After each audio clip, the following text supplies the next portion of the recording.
হযরত ওমর রাদিয়াল্লাহু তাআলা নাফি ইবনে আব্দুল্লাহ নামে এক ব্যক্তিকে মক্কার আশেপাশের গ্রাম অঞ্চলের শাসক বানিয়েছিলেন।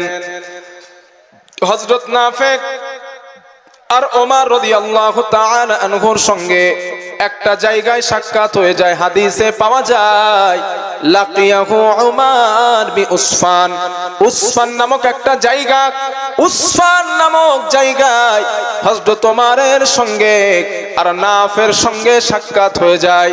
হযরত ওমর বললেন, নাফে মান ইস্তাখলাফতা আলা আহলিল ওয়াদি, ও নাফেক মক্কার আশেপাশের গ্রাম অঞ্চলের শাসক তোমরা কাকে বানিয়েছো?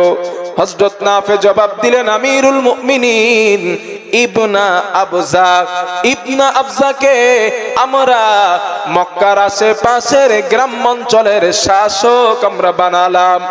হযরত ওমর জিজ্ঞাসা করলেন, নাফে মান ইবনা আবজা? ও নাফে, আমি ইবনে আবজাকে চিনি না, আমি তার পরিচয় জানি না, তার সম্পর্কে তুমি আমাকে পরিচয়টা শোনায় দাও। হযরত নাফে বললেন, আমিরুল মুমিনিন হুয়া রাজুলুম মিন মাওয়ালিনা, সে হলো আমাদের একজন মুক্তকৃত গোলাম, সে ছিল আমাদের ঘরের গোলাম, আমরা তাকে আজাদ করে দিয়েছি। আজাদ করে দেওয়ার পর আমরাই তাকে শাসক বানাতে বাধ্য হলাম। হযরত নাফের কথাটা শুনে ওমর রেগে গেছে। কি করছো তোমরা এটা? একজন গোলামরে শাসক বানালা কেন? শাসক বানানোর জন্য ভালো কোনো মানুষ খুঁজে পাও নাই, গোলামরে শাসক বানাইছো। আর কথাটা তো সঠিকই, ঠিক না? আপনারা বিচক্ষণ মানুষ, আপনারা আমাকে বলেন, যদি আপনাদের এলাকায় কোন মদখোর, গাঁজাখোর, বদমায়েশ, লম্পট, দুশ্চরিত্রমান মানুষ ভোটে দাঁড়ায়, আপনারা কি তারে ভোট দিবেন? কথা বলেন না। আপনারা চান একজন সৎ মানুষ, ভালো মানুষ আমাদের নেতা হোক, ঠিক তো জাহাজি ভাইয়া? চাই এটা। হযরত ওমর এটাই বললেন, নাফে কি করলা তোমরা এটা? হ্যাঁ, একজন গোলামকে তোমরা শাসক বানাইছো কেন? ভালো মানুষ খুঁজে পাও নাই? হযরত নাফি বলেন, হুজুর রেগে যান পরে, আগে আমার কথাটা তো শোনেন। হযরত ওমর বললেন, কি কথা? নাফি বললেন, আমিরুল মুমিনিন ওই গোলামটা কোন সাধারণ গোলাম না, ওই গোলামটার মধ্যে এমন তিনটা ভালো ভালো কোয়ালিটি রয়েছে, এমন ভালো তিনটা গুণ পাওয়া যায়, যেই গুণগুলা থাকার কারণে আমরা তাকে শাসক বানাতে বাধ্য হয়ে গেলাম। হযরত ওমর বলেন, নাফে ওই গুণ তিনটা আমাকে তুমি শোনাও, কি গুণের কারণে তোমরা তাকে শাসক বানালা, আমাকে গুণ তিনটা একটু বলো। হযরত নাফে বলেন, আমিরুল মুমিনিন এক নাম্বার কোয়ালিটি, এক নাম্বার গুণ, ইন্নাহু লাকারিউল লিকিতাবিল্লাহ, ওই গোলামটা আল্লাহর কোরআনের বিশেষ অভিজ্ঞ ব্যক্তি। দুই নাম্বার, আলিমুম বিল ফারাইজ, ওই গোলামটা ফারাইজ বিদ্যায় বড় দক্ষ। তিন নাম্বার, কাযিম, লোকটা বিচার জানে খুব ভালো। এক নাম্বার কোরআনের বিদ্যায় দক্ষ, দুই নাম্বার ফারাইজ বিদ্যায় দক্ষ, তিন নাম্বার লোকটা বিচার জানে খুব ভালো। এই তিনটা গুণ থাকার কারণে আমরা তাকে শাসক বানাতে বাধ্য হলাম। এই কথাটা শোনার পর হযরত ওমর রাদিয়াল্লাহু আনহু বললেন, নাফে তোমার কথা শোনার পর আমার রাসূলের কথা মনে পড়ে যায়, রাহমাতুল লিল আলামিন। আল্লাহর হাবিব বলতেন, ও আমার সাহাবারা, ইন্না নবিয়াকুম সাল্লাল্লাহু আলাইহি ওয়াসাল্লাম قال ان الله يرفع بهذا الكتاب اقواما ويدع به اخرين। ونافع রাসূলুল্লাহ সাল্লাল্লাহু আলাইহি ওয়াসাল্লাম আল্লাহর নবীকে আমরা বলতে শুনেছি, আল্লাহর নবী বলেছেন, এই কোরআনের মাধ্যমে আল্লাহ কারো সম্মান বাড়িয়ে দেন, আবার এই কোরআনের মাধ্যমে আল্লাহ কারো সম্মান কমিয়ে দেয়। পড়েন, কোরআন পড়ুন, আল্লাহর কসম আল্লাহ জিরো থেকে আপনার হিরো বানায় দিবেন।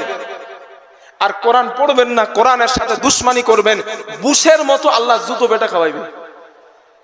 বুশরে খাওয়াইছিল না জুতো বেটা?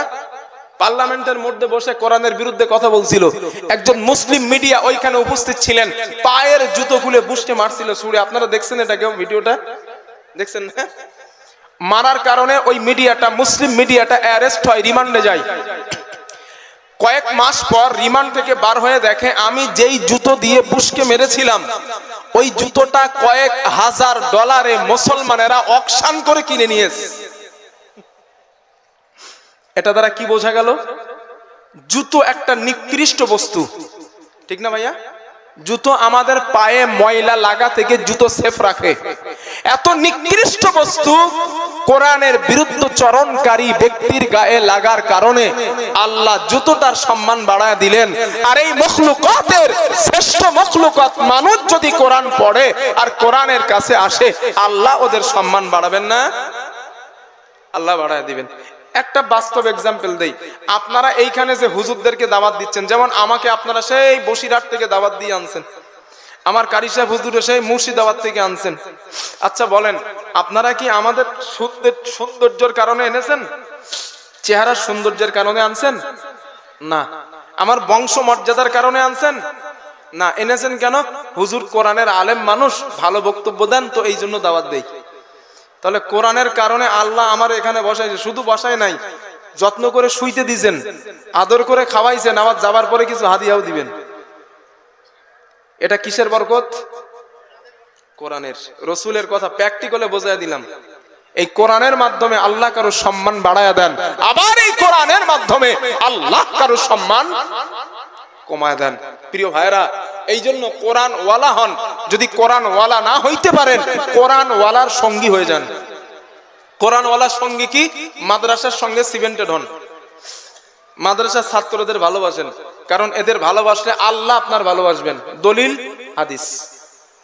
হাদিস কয়টা বলছে? দুইটা। হাদিস নাম্বার 3, কোরআনের ফজিলত নাম্বার 3। আল্লাহর নবী বলেন, ক্বালা রাসূলুল্লাহ সাল্লাল্লাহু আলাইহি ওয়াসাল্লাম। আপনারা মনে করেন আজকের হাদিসের ক্লাসে আছেন, আজ আমি কোরআন বেশি বলবো না, হাদিসটা বেশি বলবো ইনশাআল্লাহ। আল্লাহর নবী বলেন, ক্বালা রাসূলুল্লাহ সাল্লাল্লাহু আলাইহি ওয়াসাল্লাম। রাসূলুল্লাহ সাল্লাল্লাহু আলাইহি ওয়াসাল্লামের বর্ণনা। আল্লাহর রাসূল বলেন, নবীজি বলেন, মান ইকরাআল কুরআনা ফাইন্নাহু ইয়াতি ইয়াউমাল কিয়ামাতি শাফিআন লিআসহাবিহি। আল্লাহর নবী বলেন, আমার উম্মত, এই কোরআন তোমরা পড়ো, বেশি বেশি করে তেলাওয়াত করো। সাহাবারা বললেন, ইয়া রাসূলুল্লাহ,